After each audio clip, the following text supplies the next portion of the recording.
Good morning friends. આજે આપણે એક બંધારણનો સૌથી મહત્ત્વનો ટોપિક સંસદ ઉપર ચર્ચા કરીશું. સંસદમાં લોકસભા અને રાજ્યસભાને એક સાથે ભણીશું, એકબીજા સાથે કમ્પેર પણ કરીશું. કઈ કઈ સત્તાઓ માત્ર લોકસભાને જ મળેલી છે અને કઈ કઈ સત્તાઓ માત્ર રાજ્યસભાને જ મળેલી છે. સાથે સાથે કરંટમાં નવા થોડાક ફેરફારો પણ થયા છે. જેમ કે તાજેતરમાં જ આપણી સંસદે એક બિલ પસાર કર્યું, 126મું સુધારા બિલ, જે રાષ્ટ્રપતિએ સાઇન કર્યું અને 104th બંધારણીય સુધારો બની ગયો. તો આ સુધારો તમારી આવનારી એક્ઝામ માટે ઘણો ઉપયોગી રહેશે. શેના માટે હતો એની આપણે ચર્ચા કરીશું. કેન્દ્ર શાસિત પ્રદેશોમાં પણ બદલાવ થયા છે. જમ્મુ કાશ્મીર અને લદ્દાખ બે નવા કેન્દ્ર શાસિત પ્રદેશ ઉમેરાણા. ઉપરાંત દીવ, દમણ અને દાદરા નગર હવેલીને એક કરી દીધા. તો હવે કેન્દ્ર શાસિત પ્રદેશ 8 થઈ ગયા, 28 રાજ્યો થઈ ગયા. લોકસભા અને રાજ્યસભાની સીટોમાં થોડા ફેરફાર થયેલા છે, જેના ઉપર આપણે ચર્ચા કરીશું. તો જો આપણે સંસદીય પ્રણાલી અપનાવી છે બ્રિટનમાંથી, ક્યાંથી અપનાવી? બ્રિટનમાં. સંસદીય પ્રણાલી, પાર્લામેન્ટરી ડેમોક્રેસી.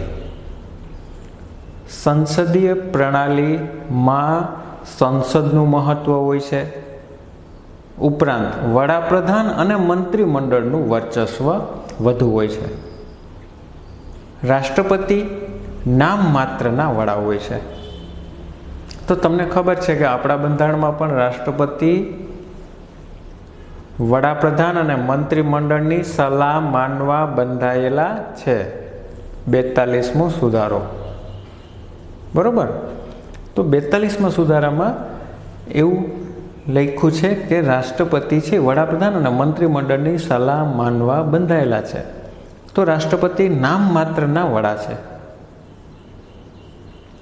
વાસ્તવિક સત્તા કોણ ભોગવે? વડાપ્રધાન અને મંત્રીમંડળ. તો બ્રિટનમાં રાષ્ટ્રપતિનું સ્થાન છે જ નહીં. એની જગ્યાએ ત્યાં સમ્રાટ, તાજ, રાજાશાહી જોવા મળે છે. પણ સંસદ ત્યાં સર્વોપરી છે. બ્રિટનમાં વડાપ્રધાનનું વર્ચસ્વ જોવા મળે છે. આપણે પણ સંસદીય પ્રણાલી અપનાવી. આપણે પણ અહીંયા વડાપ્રધાન અને મંત્રીમંડળનું જ મહત્ત્વ હોય છે, કેમ કે તે પ્રજા દ્વારા ડાયરેક્ટ ચૂંટાયેલા હોય છે. જે પ્રજા દ્વારા ચૂંટાયેલા હોય એનું મહત્ત્વ વિશેષ હોય છે. અમેરિકામાં થોડું ઉલટું છે. ત્યાં સંસદીય પ્રણાલી નથી, એટલે ત્યાં વડાપ્રધાન છે જ નહીં. ત્યાં પ્રમુખગત લોકશાહી છે. પ્રમુખ એટલે પ્રેસિડેન્ટ, રાષ્ટ્રપતિ. Presidential democracy. ત્યાં રાષ્ટ્રપતિને સંસદ સાથે ડાયરેક્ટ રિલેશન નથી, કેમ કે સંસદીય પ્રણાલી નથી. ત્યાં રાષ્ટ્રપતિને માત્ર સંસદ હટાવી ના શકે. અમેરિકામાં સુપ્રીમ કોર્ટે આવવું પડે હટાવવા માટે. જ્યારે આપણે અહીંયા સંસદીય પ્રણાલી છે, સાથે સાથે આપણે રાષ્ટ્રપતિનો હોદ્દો પણ રાખ્યો છે. પણ આપણે અમેરિકા જેવા પાવરફુલ રાષ્ટ્રપતિની જરૂર નહોતી, કેમ કે આપણે અહીંયા વડાપ્રધાન અને મંત્રીમંડળ વાસ્તવિક સત્તા ભોગવે છે. રાષ્ટ્રપતિ બંધારણીય વડા છે, કારોબારીના વડા છે. એક્ઝિક્યુટિવ પાવર કોના હાથમાં છે? રાષ્ટ્રપતિના હાથમાં. પણ વડાપ્રધાનની સલાહ માનવા રાષ્ટ્રપતિ બંધાયેલા છે. તો જોઈએ આ સંસદીય પ્રણાલી શું છે. તો સંસદીય પ્રણાલી આપણે અપનાવી છે એનું એક રીઝન, અંગ્રેજોએ ભારત ઉપર વર્ષો સુધી શાસન કર્યું. છેલ્લે 2 એક્ટ લાગુ કર્યા હતા. 1919ના એક્ટથી કેન્દ્રમાં દ્વિગૃહી ધારાસભાની સ્થાપના થઈ હતી ભારતમાં, ધીરે ધીરે રાજ્યોમાં પણ. અને છેલ્લો એક્ટ હતો 1935નો, એને પણ ગવર્મેન્ટ ઓફ ઇન્ડિયા એક્ટ. ભારતને સુધારા આપવા માટે આ છેલ્લો એક્ટ હતો, સૌથી લાંબો એક્ટ હતો આ. પણ સંપૂર્ણ રીતે લાગુ થયો હોય એવો સૌથી લાંબો એક્ટ હતો 1919નો એક્ટ. 1919ના એક્ટથી જ કેન્દ્રમાં દ્વિગૃહી ધારાસભા 1947 સુધી હતી. અને આનાથી પ્રાંતોમાં દ્વિગૃહી ધારાસભા 1947 સુધી અસ્તિત્વમાં હતી. 1935નો એક્ટ સંપૂર્ણ રીતે લાગુ થઈ શક્યો નહોતો. એનું કારણ હતું બીજું વિશ્વ યુદ્ધ. ઓકે, તો એના ઉપર આપણે વધારે ચર્ચા નહીં કરીએ, નેક્સ્ટ ક્યારેક જોશું. તો આ સંસદીય પ્રણાલી છે, એમાં આપણે સંસદમાં 2 ગૃહો રાખ્યા છે, લોકસભા અને રાજ્યસભા. આપણી સંસદ 2 ગૃહોની બનેલી છે, બાયકેમ્બ્રલ, દ્વિગૃહી ધારાસભા અથવા સંસદ, જેમાં એક લોકસભા છે, એક રાજ્યસભા છે. નામ ઉપરથી ખ્યાલ આવે છે કે લોકસભા એટલે લોકોની બનેલી સભા, દેશની જનતાનું પ્રતિનિધિત્વ કરે છે. લોકશાહી એટલે શું એ સમજવા માટે જરૂરી છે કે ભાઈ લોકસભા એટલે દેશની જનતા, દેશની જનતા દ્વારા ચૂંટાયેલા પ્રતિનિધિઓ અહીંયા હોય છે. દેશની પૂરેપૂરી જનતા તો અહીંયા આવી શકે એમ નથી, પણ એના એરિયામાંથી એક ઉમેદવારને ચૂંટીને અહીંયા મોકલા છે, એટલે એ પ્રજાના પ્રતિનિધિ કહેવાય છે. જેમ કે આપણે રાજકોટમાંથી મોહનભાઈ કુંડારિયાને ચૂંટીને મોકલા, એ આપણા સાંસદ છે. એ આપણા એરિયા માટે ગ્રાન્ટો લાવશે, આપણી સમસ્યાઓ ત્યાં રજૂ કરશે. એવી જ રીતે આપણે રાજકોટમાંથી વિજય રૂપાણીને MLA તરીકે ચૂંટીને મોકલા, ધારાસભ્ય, તો એ પણ આપણા પ્રતિનિધિ છે. એ રાજ્યની જનતાનું પ્રતિનિધિત્વ કરે છે, આ દેશની જનતાના પ્રતિનિધિઓ છે. ખાસ યાદ રાખજો, પ્રતિનિધિ એટલે રિપ્રેઝન્ટ. રિપ્રેઝન્ટ આ શબ્દ તમને રાષ્ટ્રપતિના ઇલેક્શનમાં પણ જોવા મળશે, રાજ્યસભાના ઇલેક્શનમાં પણ સાંભળવા મળશે અને ઉપરાષ્ટ્રપતિના ઇલેક્શનમાં પણ સાંભળવા મળશે. તો જો લોકસભા એટલે લોકોની બનેલી સભા. અમેરિકામાં પણ છે આ લોકસભા, પણ નામ અલગ છે, હાઉસ ઓફ રિપ્રેઝન્ટેટિવ્સ. રિપ્રેઝન્ટેટિવ્સ એટલે પ્રતિનિધિઓનું ગૃહ. બ્રિટનમાં પણ છે હાઉસ ઓફ કોમન્સ. કોમન્સ એટલે આમ જનતા, આમ જનતા. તો આ ગૃહ તો કમ્પલસરી છે. અમુક દેશોના બંધારણમાં આ ગૃહ જોવા મળતું નથી.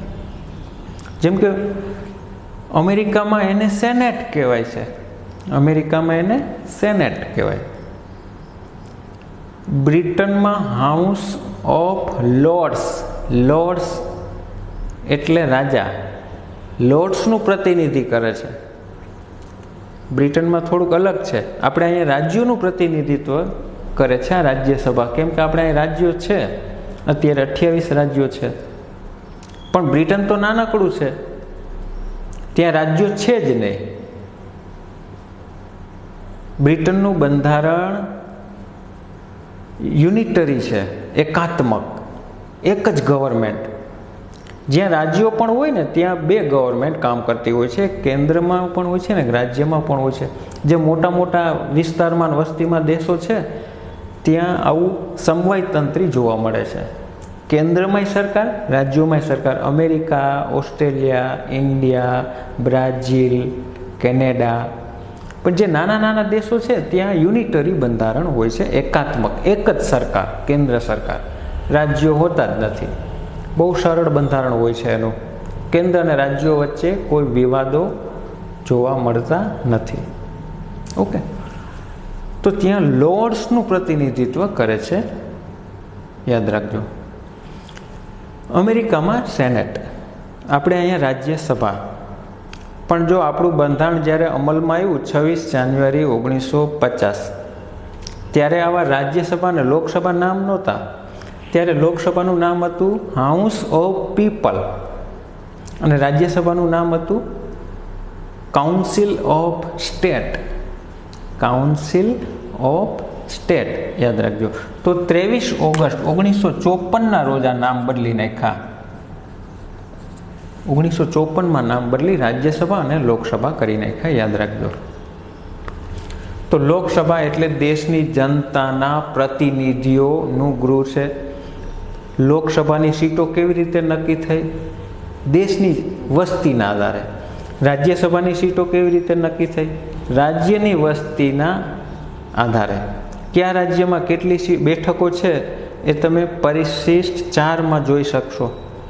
પરિશિષ્ટ 4 રાજ્યસભામાં બેઠકોની ફાળવણી છે. એમાં અમેરિકામાં સેનેટમાં 100 બેઠકો છે. 50 રાજ્યો, 100 બેઠક. એક રાજ્યમાંથી 2 ઉમેદવાર મોકલવામાં આવે.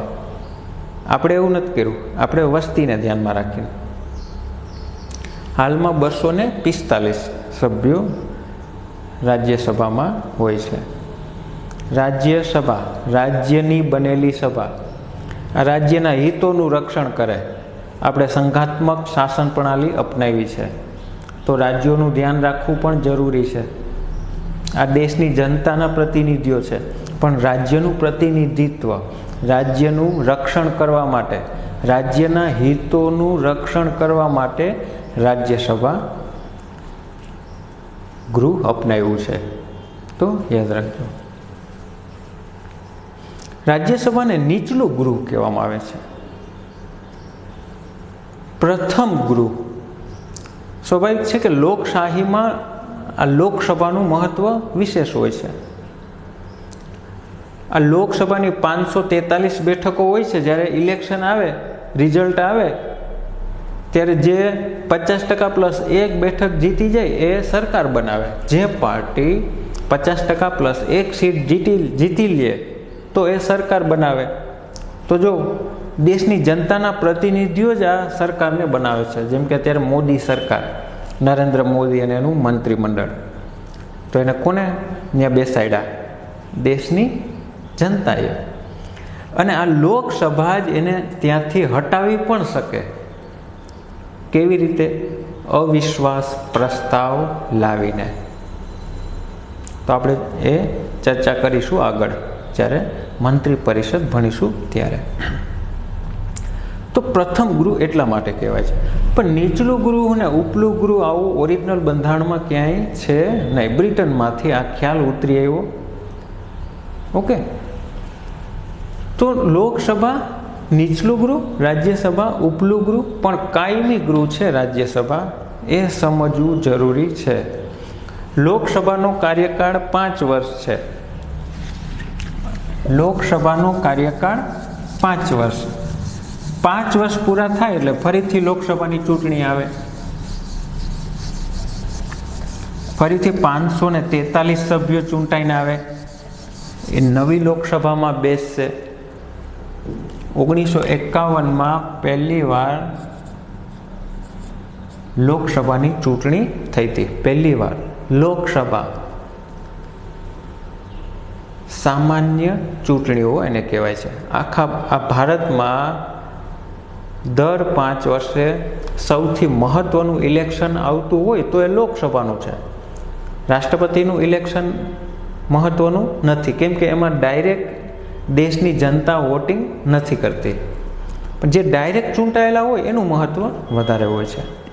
1951માં લોકસભાની પ્રથમ વાર ચૂંટણી આવી હતી, જે 52માં પૂરી થઈ હતી. તો પ્રથમ લોકસભા છે એ 1952 થી 1957 હતી. પ્રથમ લોકસભાનો કાર્યકાળ શું હતો? 5 વર્ષ. લોકસભાનો કાર્યકાળ 5 વર્ષ હોય છે. પ્રથમ લોકસભા 1952 થી 57, વડાપ્રધાન બન્યા જવાહરલાલ નહેરુ. એવી રીતે 16મી લોકસભાનો કાર્યકાળ શું હતો? 2014 થી 19, નરેન્દ્ર મોદી વડાપ્રધાન બન્યા. હાલમાં 17મી લોકસભા છે, યાદ રાખજો, 2019 થી 2024. હાલમાં કેટલામી લોકસભા છે? 2019 થી 2024 સુધી 17મી લોકસભા. તો જો 24માં ફરીથી ચૂંટણી આવશે, પણ 5 વર્ષ પૂરા થાય એટલે રાષ્ટ્રપતિ લોકસભાનું વિસર્જન કરે અથવા બરખાસ્ત કરે અથવા ભંગ કરે.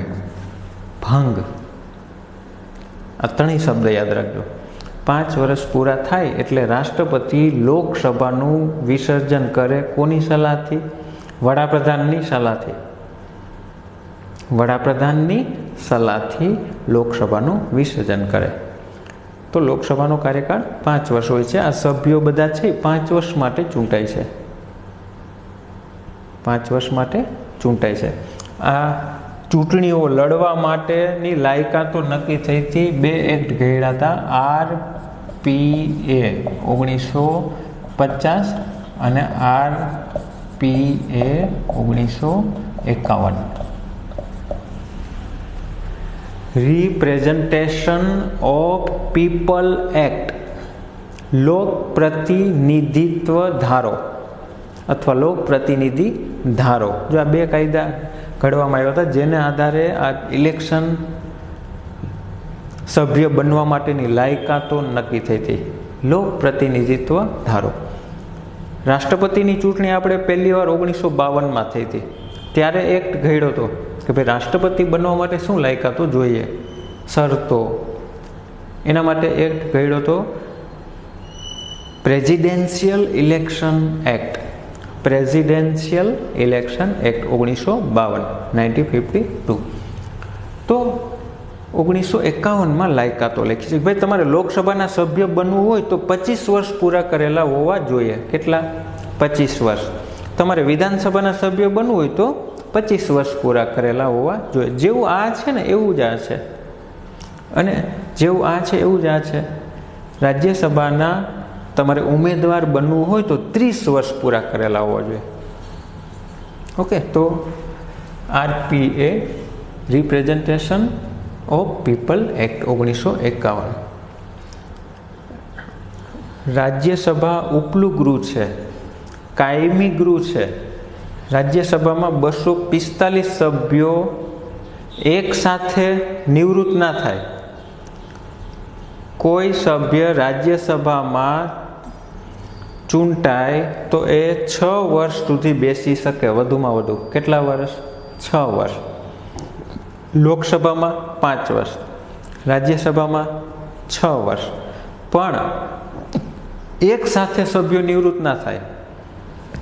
લોકસભાની ચૂંટણી દર 5 વર્ષે આવે, હમણાં આપણે વાત કરી. એવી રીતે રાજ્યસભાની ચૂંટણી દર 2 વર્ષે આવે. ત્રીજા ભાગના સભ્યો નિવૃત્ત થાય, એટલા જ પાછા ઉમેરાય.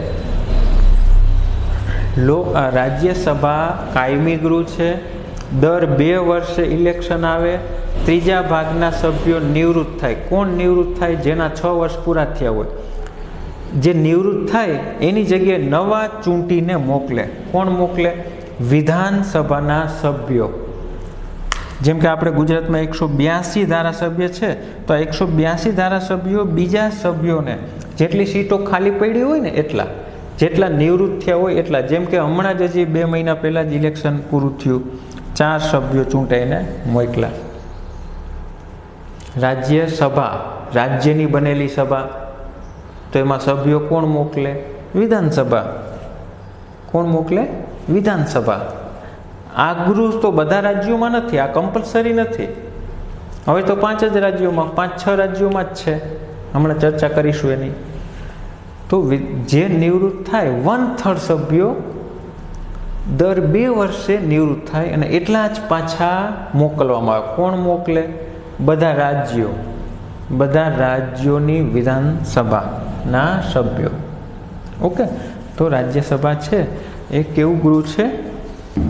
કાયમી ગૃહ છે.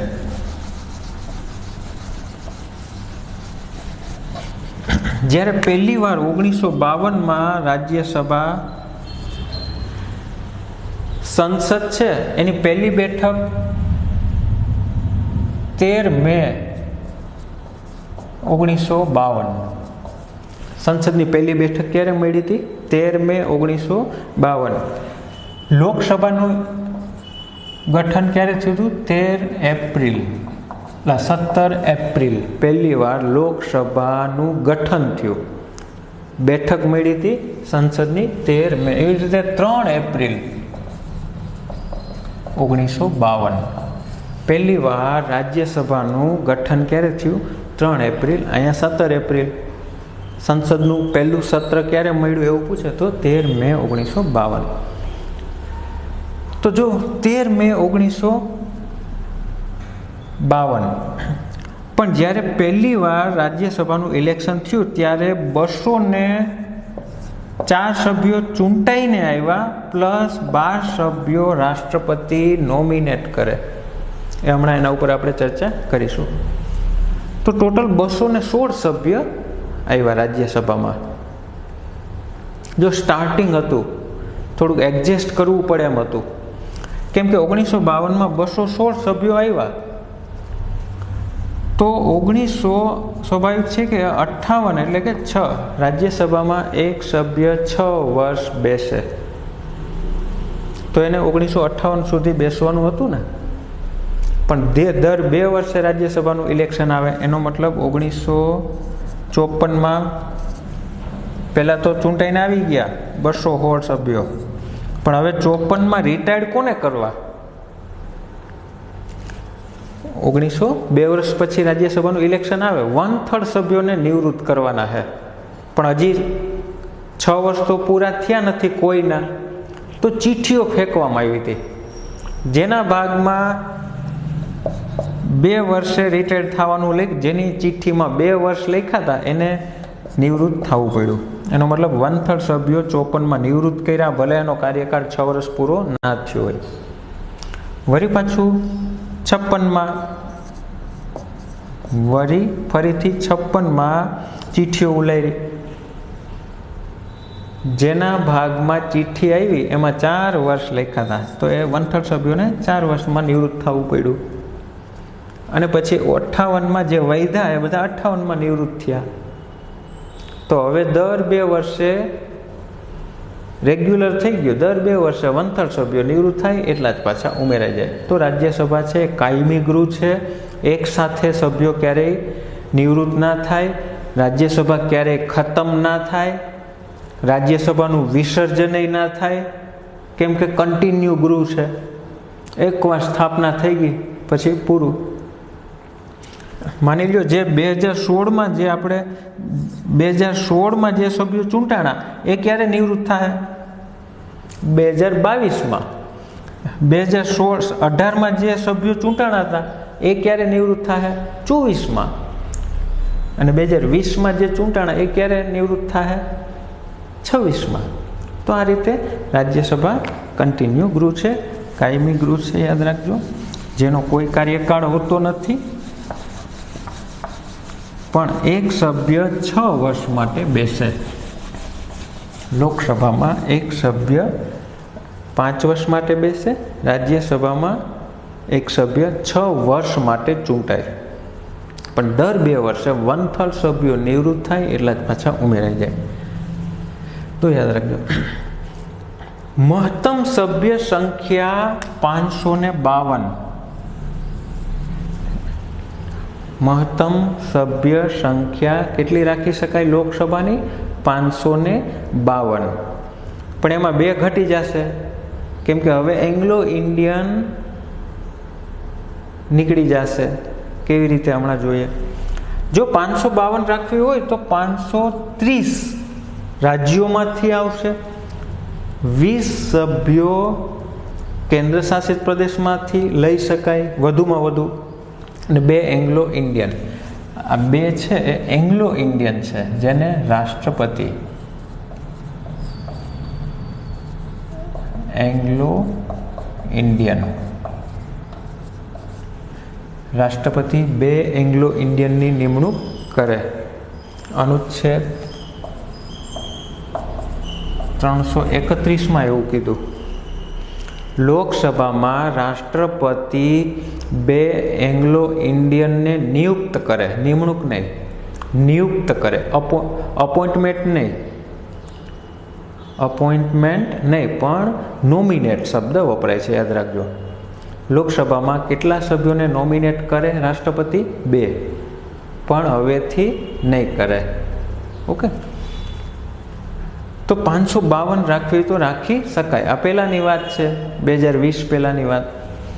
हालमां जोईए तो 530 राज्योमांथी आ ज्यारे जम्मू काश्मीर पूर्ण राज्य हतुं, मतलब के 29 राज्यों हता अने 7 केन्द्र शासित प्रदेश हता त्यारनी वात छे। 530 राज्योमांथी 13 केन्द्र शासित प्रदेशमांथी टोटल 543। हवे एंग्लो इंडियन निकળી ગયા છે, એટલે હવે લોકસભામાં હાલમાં કેટલી સીટ સભ્ય સંખ્યા છે? તો 543। આ એક યાદ રાખી લેવાનું છે તમારે। હાલમાં લોકસભામાં કેટલી બેઠકો છે, કેટલી સીટ છે? તો 543, બરોબર। પણ આપણે યાદ આ રાખશું, હાલમાં સભ્ય સંખ્યા 524। જો આ યાદ રાખવાનું છે તમારે। રાજ્યોમાંથી કેટલા આવે? 524।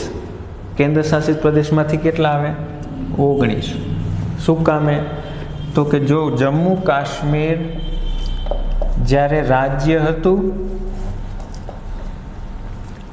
पहला राज्य हतुं, हवे 2 केन्द्र शासित प्रदेश में विभाजित कर नाख्युं छे। एक लद्दाख, जम्मू काश्मीर हवे राज्य नथी, 370 नाबूद थई गई छे, 2 भाग में वेची नाख्युं छे, 2 केन्द्र शासित प्रदेश बनी गया जम्मू काश्मीर और लद्दाख। तो जो जम्मू काश्मीर में 20 जिला रहेशे, लद्दाख में 2 जिला, केटला जिला? क्या क्या? लेह अने कारगिल। जम्मू काश्मीर में 20 जिला रहेशे, लद्दाख में 2। जम्मू काश्मीर नु केपिटल हतुं ए ज श्रीनगर अने जम्मू। श्रीनगर है उनाळु राजधानी है। मे थी ऑक्टोबर राजधानी कई रहेशे? श्रीनगर। अने नवेम्बर थी एप्रिल जम्मू। आनी राजधानी लेह, याद राखजो। जम्मू लद्दाखनी राजधानी कई है? केपिटल लेह। जम्मू काश्मीर में विधानसभा रहेशे। जो केन्द्र शासित प्रदेश है तो विधानसभा रहेशे, याद रखो। दिल्ली नी जेम जम्मू काश्मीर नो वहीवट दिल्ली नी जेम थाशे अने लद्दाख नो वहीवट चंडीगढ़ नी जेम थाशे, एवं अमित शाहे जाहेरात कई रीति ग्रुप में, याद रखो। विधानसभा 114 सीट रहेशे, अहींया विधानसभा नथी। पछी लोकसभा में आखा जम्मू काश्मीर में 6 बैठकों हती, तो 5 जम्मू काश्मीर ने आपी, 1 आने आपी, 5 ने 1 6। लद्दाख में 1 सांसद रहेशे अने जम्मू काश्मीर में 5। तो जो टोटल जम्मू लोकसभा में 6 बैठकों हती, तो अहींया 530 में 6 घटी जशे 524 अने अहींया 13 हता, एमां 6 उमेराई जशे 19। तमारे आ याद राखवानुं। लोकसभा में राज्य में केटला चूंटाईने आवे हाल में? तो 524। केन्द्र शासित प्रदेश में केटला आवे? तो 19। टोटल केटला? 543। 2 एंग्लो इंडियन निकળી ગયા। हमणां आपणे एनी चर्चा करीशुं। ओके, जम्मू काश्मीर में हाईकोर्ट हती ऑलरेडी, श्रीनगर अने लेह। लद्दाख में हाईकोर्ट नथी, तो ए लोकोने कई हाईकोर्ट क्षेत्र लागशे? जम्मू काश्मीर ने। जम्मू काश्मीर उपराज्यपाल बन्या लेफ्टेनન્ટ गवर्नर एने कहेवाय छे LG, उपराज्यपाल गिरीश चंद्र मुर्मू। गिरीश चंद्र मुर्मू जम्मू काश्मीर प्रथम उपराज्यपाल। તમને ખબર છે પહેલાં દિલ્હી અને પોંડિચેરી અને અંડોમાન નિકોબાર ત્રણમાં જ ઉપરાજ્યપાલ હતા રહેતા, હાલમાં પણ છે. એમાં ચોથા 2 ઉમેરાણા, લદ્દાખમાં ઉપરાજ્યપાલ, જમ્મુ કાશ્મીરમાં ઉપરાજ્યપાલ હશે. ટોટલ હવે ઉપરાજ્યપાલ કેટલા કેન્દ્ર શાસિત પ્રદેશમાં હશે? 5. બાકીનામાં દીવ દમણ, ચંદીગઢ, ત્યાં શું હોય? વહીવટકર્તા, શાસનકર્તા, જેની નિમણૂક રાષ્ટ્રપતિ કરે. આ ઉપરાજ્યપાલની નિમણૂક એ રાષ્ટ્રપતિ કરે. ગિરીશચંદ્ર મુર્મુએ હમણાં જ રિઝાઇન આપી દીધી અને અત્યારે ભારતના કેગ બની ગયા. CNAG કેગ, ખાસ યાદ રાખજો. હવે એની જગ્યાએ એવા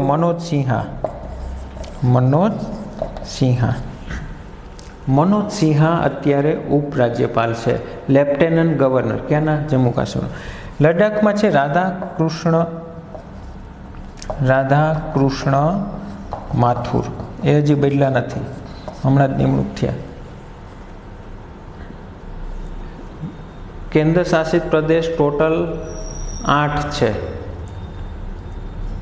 સૌથી વધુ વિસ્તાર ધરાવતો કેન્દ્ર શાસિત પ્રદેશ આંડોમાન નિકોબાર હતો, હવે લદ્દાખ થઈ ગયો, યાદ રાખજો.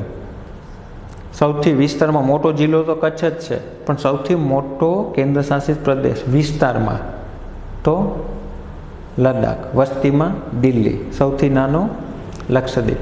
ઓકે. તો લોકસભામાં પહેલાં 530 રાજ્યોમાંથી આવતા 13 કેન્દ્ર શાસિત પ્રદેશ, એમાં ફેરફારો થયા, એ યાદ રાખવાના છે તમારે. ઓકે. હવે આપણે એંગ્લો ઇન્ડિયન ઉપર ચર્ચા કરીએ કે ભાઈ 126મું સુધારા બિલ શું હતું.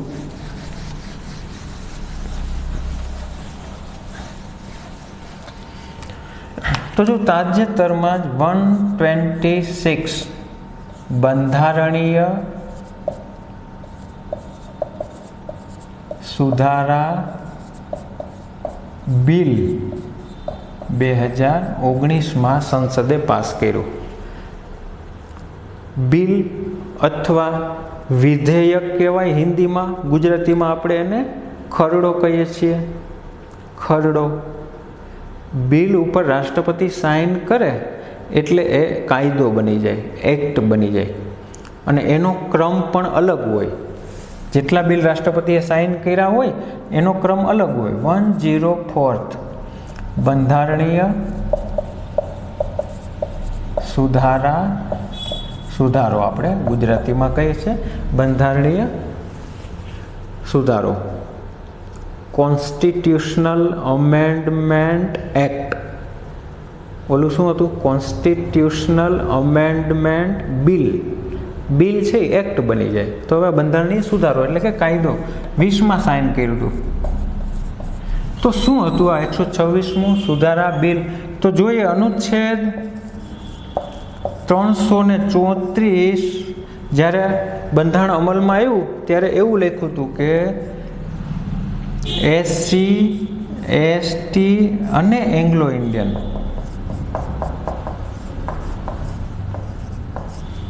SC ST અને એંગ્લો ઇન્ડિયનને આરક્ષણ, અનામત. શેમાં અનામત? લોકસભા અને વિધાનસભામાં.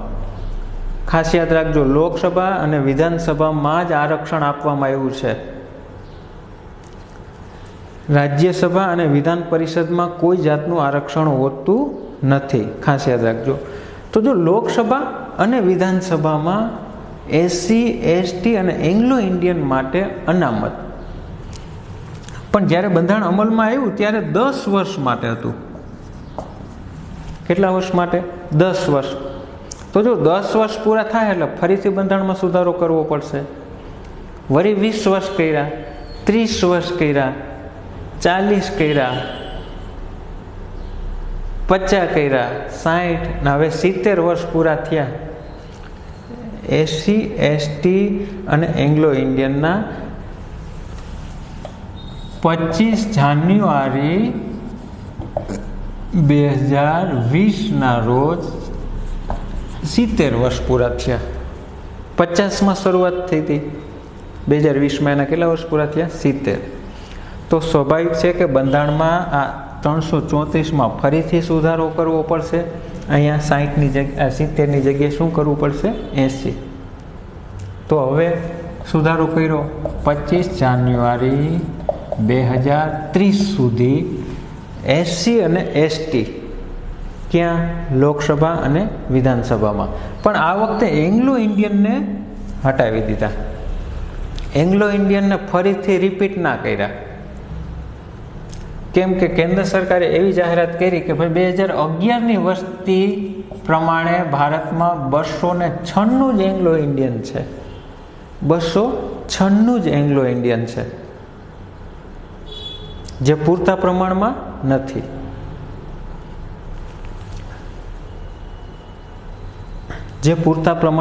અનુચ્છેદ 81માં એવું કીધું, જો રાષ્ટ્રપતિને એવું જણાય કે ભારતમાં હજુ એંગ્લો ઇન્ડિયનની વસ્તી પૂરતા પ્રમાણમાં છે પણ એનું પ્રતિનિધિત્વ નથી લોકસભામાં, આટલી વસ્તી છે તો એનું કોઈક પ્રતિનિધિત્વ હોવું જોઈએ ને. કેમ કે લોકસભામાં દેશના ખૂણે ખૂણેથી એક ઉમેદવાર તો અહીંયા પ્રતિનિધિત્વ કરે છે. કોઈ પણ વિસ્તાર છે લોકસભામાં સભ્ય ચૂંટીને મોકલે જ નહીં તો એના એ વિસ્તારના કામ કોણ કરે, એના માટે ગ્રાન્ટો કોણ લાવે, એની સમસ્યા કોણ ત્યાં રજૂ કરે. એટલા માટે જરૂરી છે કે લોકસભામાં દેશના ખૂણે ખૂણેથી, એ પછી કેન્દ્ર શાસિત પ્રદેશ હોય કે રાજ્ય હોય, લોકસભામાં તો એનો ઉમેદવાર હોય જ. ઓકે, તો રાષ્ટ્રપતિને એવું જણાય તો રાષ્ટ્રપતિ અનુચ્છેદ 331 મુજબ 2 એંગ્લો ઇન્ડિયનની નિમણૂક કરશે. પણ હવે એંગ્લો ઇન્ડિયનની વસ્તી પૂરતા પ્રમાણમાં નથી. દર વસ્તી ગણતરી થાય ત્યારે એંગ્લો ઇન્ડિયનની વસ્તી અલગથી ગણવામાં ના આવે. એ લોકો સામે આવીને નોંધણી કરાવે કે ભાઈ હું એંગ્લો ઇન્ડિયન છું. તો હવેથી એંગ્લો ઇન્ડિયન જોવા નહીં મળે. તમે જો લોકસભામાં 543 છે, એમાં 84 એસસીની છે અને 47 એસટીની છે સીટો. એવી રીતે 4120 MLA છે આખા ભારતમાં. બધા રાજ્યોના ધારાસભ્યોને ભેગા કરો તો કેટલા છે ટોટલ? 4120. આપણે ગુજરાતમાં 182, સૌથી વધુ ઉત્તર પ્રદેશમાં 403, રાજ્યમાં સૌથી ઓછા સિક્કિમમાં 32, કેન્દ્ર શાસિત પ્રદેશ પોંડિચેરીમાં 30. એવી રીતે ટોટલ કરો તો 4120. એમાં 614 એસસીના છે અને 544 એસટીના છે. અહીંયા 2 એંગ્લો ઇન્ડિયન હોય છે, અહીંયા એક એંગ્લો ઇન્ડિયન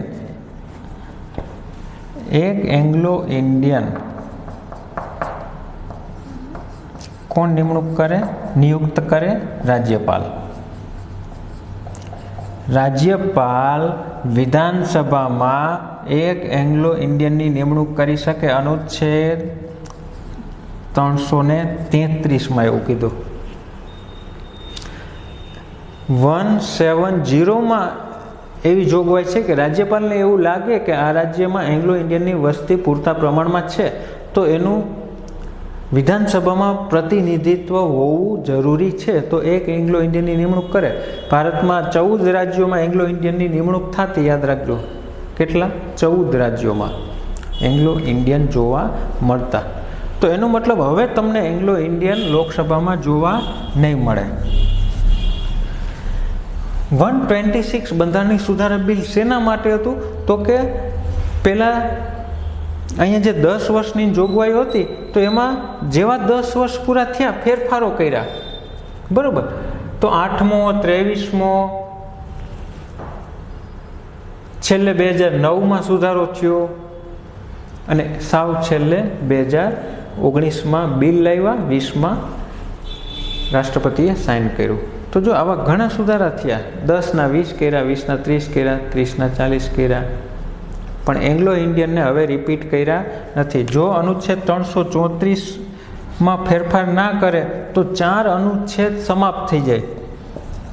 અનુચ્છેદ 330, 331, 332 અને 333 આ 4 અનુચ્છેદ સમાપ્ત થઈ જાય જો 334માં સુધારો ના કરે તો. જો શું છે આ 330 છે એ લોકસભામાં એસસી એસટી જે આપણે જોયા 84 અને 47, 331 છે લોકસભામાં એંગ્લો ઇન્ડિયન, એ પણ આપણે જોયા, 2 એંગ્લો ઇન્ડિયન રાષ્ટ્રપતિ નિયુક્ત કરે, બરાબર. 32માં શું છે? વિધાનસભામાં, આ વિધાનસભામાં એસસી અને એસટી. અને 33માં શું છે? 1 એંગ્લો ઇન્ડિયન. કોણ કરે?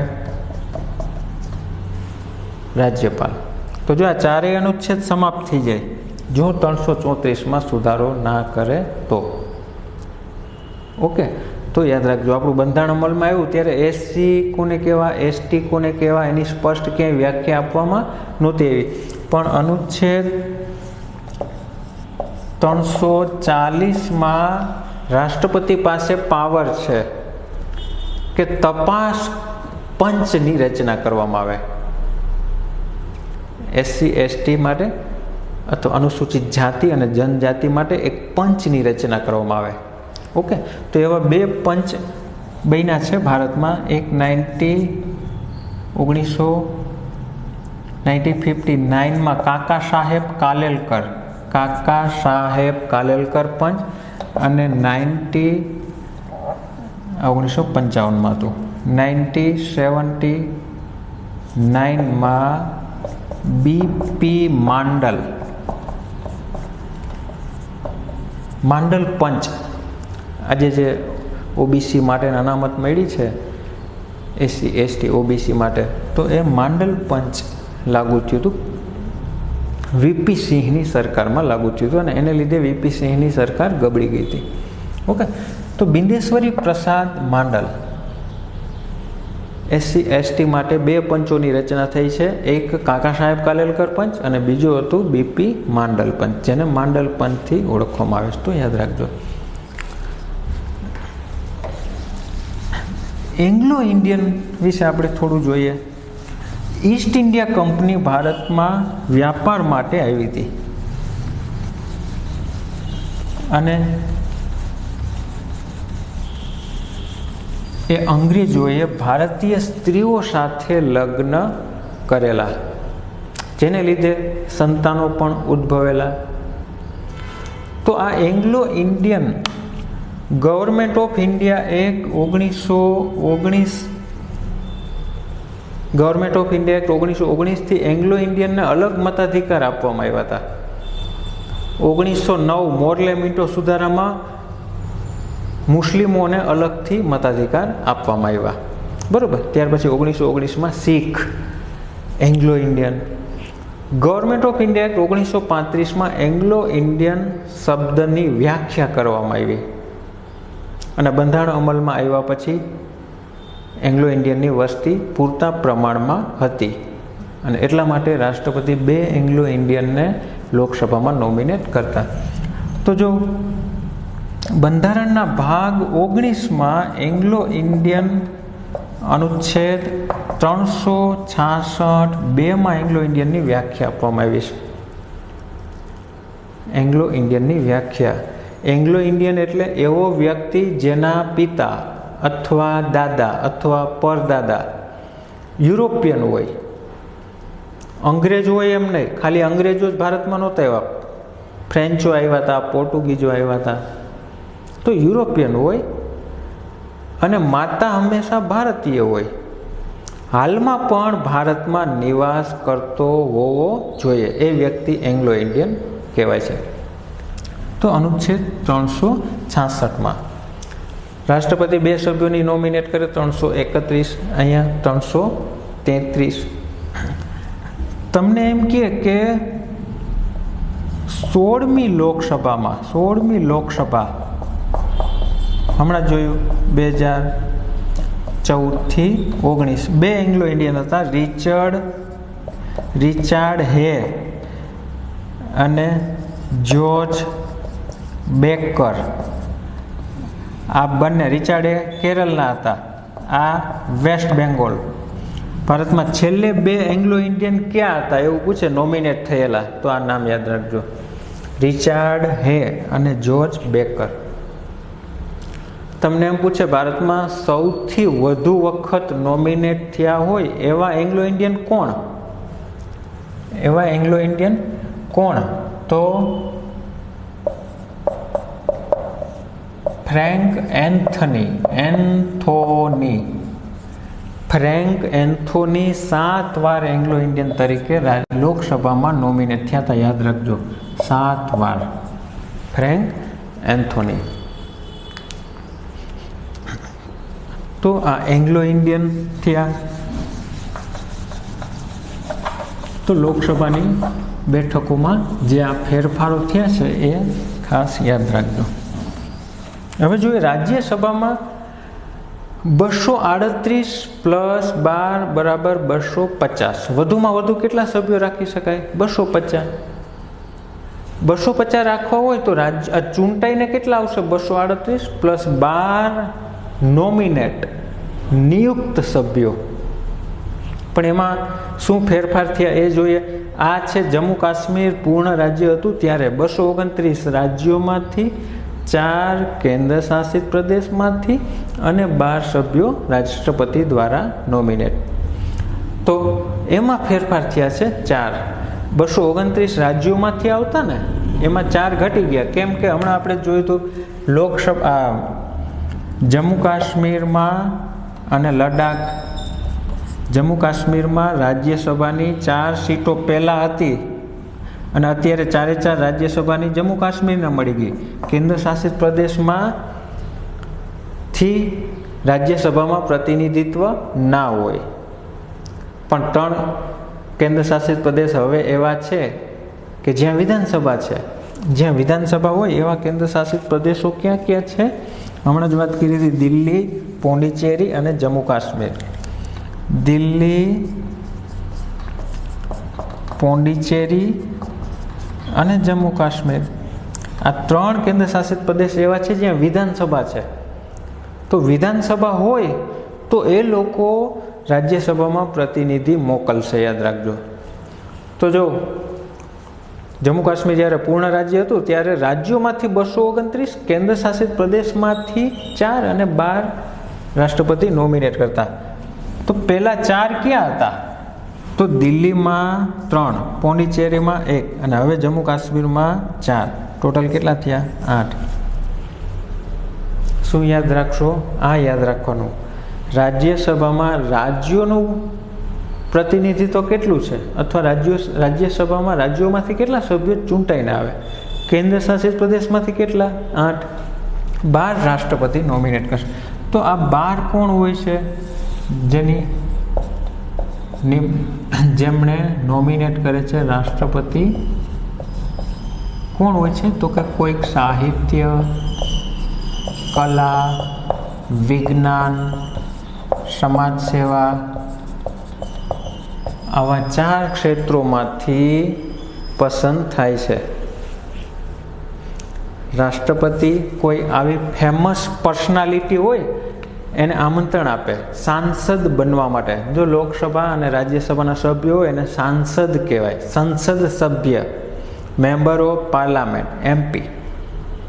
ઓકે. તો જો કોઈ સાહિત્યમાં પ્રસિદ્ધ હોય, આ લોકોને ચૂંટણી લડવાની નથી, વગર ચૂંટણી લડે, 12 સભ્યો સાંસદ બની શકે. કયા ગૃહમાં વગર ચૂંટણી લડે સંસદ સભ્ય બની શકાય? તો રાજ્યસભા. સાહિત્યમાં કોઈ પ્રસિદ્ધ હોય, જેમ કે આપણા ઉમાશંકર જોશી 1967માં એમને જ્ઞાનપીઠ પુરસ્કાર મળ્યો હતો. કલા તો બહુ વિશાળ ફિલ્ડ છે. નૃત્ય કલા, ચિત્રકલા, પેન્ટિંગ, સ્થાપત્ય કલા, ઘણા પ્રકારની કલા છે. તો કલા ક્ષેત્રે, વિજ્ઞાન ક્ષેત્રે, સમાજ સેવા આપણા ગુજરાતી ઈલાબેન ભટ્ટની ને પણ નોમિનેટ કર્યા હતા રાષ્ટ્રપતિએ. સેવા નામની સંસ્થા સ્થાપી હતી ને 1972માં અમદાવાદ. પહેલી વાર 1952માં ઘણી હસ્તીઓ હતી. તમને એમ પૂછે રાજ્યસભામાં નોમિનેટ થનાર પ્રથમ મહિલા કોણ હતી? તો રૂકમણી દેવી અરુણડેલ. પ્રથમ વૈજ્ઞાનિક કોણ હતા? સત્યેન્દ્રનાથ બોઝ. પ્રથમ ફિલ્મ અભિનેત્રી કોણ હતી? તો નરગિસ દત્ત. પ્રથમ અભિનેતા પૃથ્વીરાજ કપૂર. 1952માં કાકા સાહેબ કાલેલકર હતા. મૈથિલી શરણ ગુપ્ત ભારતના રાષ્ટ્રકવિ કહેવાય છે, હિન્દી ભાષાના છે. મૈથિલી શરણ ગુપ્ત. અલાદી કૃષ્ણસ્વામી અય્યર હતા, જે ડ્રાફ્ટિંગ કમિટીના સભ્ય હતા. સ્પોર્ટ્સ પર્સન ઘણા બધા, સચિન તેંડુલકર, MC મેરી કોમ, નવજોતસિંહ સિદ્ધુ, દારા સિંહ. અભિનેત્રીઓમાં હેમા માલિની, શબાના આઝમી, એમના પતિ જાવેદ અખ્તર.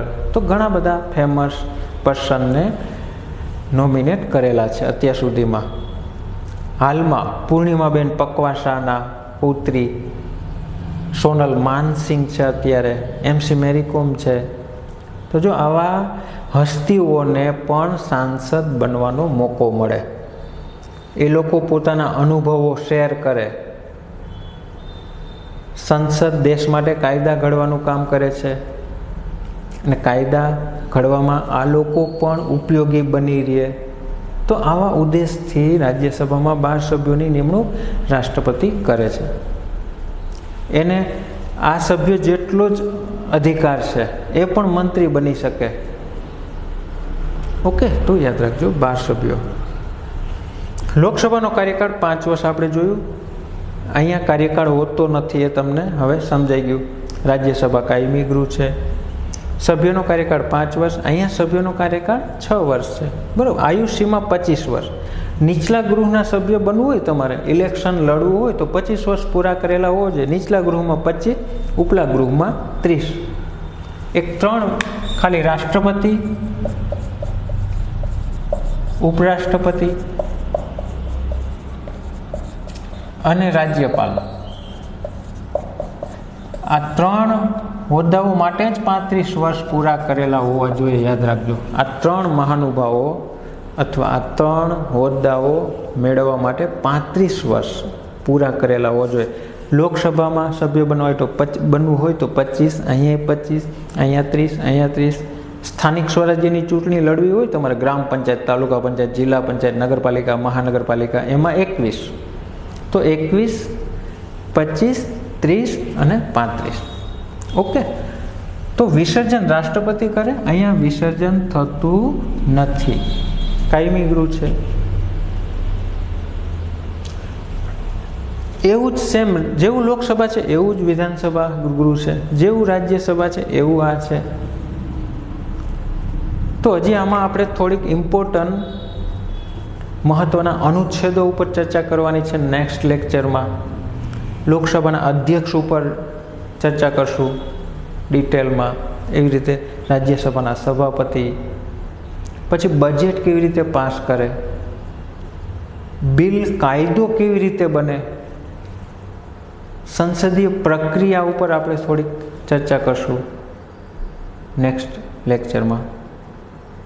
ઓકે, તો મળીશું નેક્સ્ટ લેક્ચરમાં.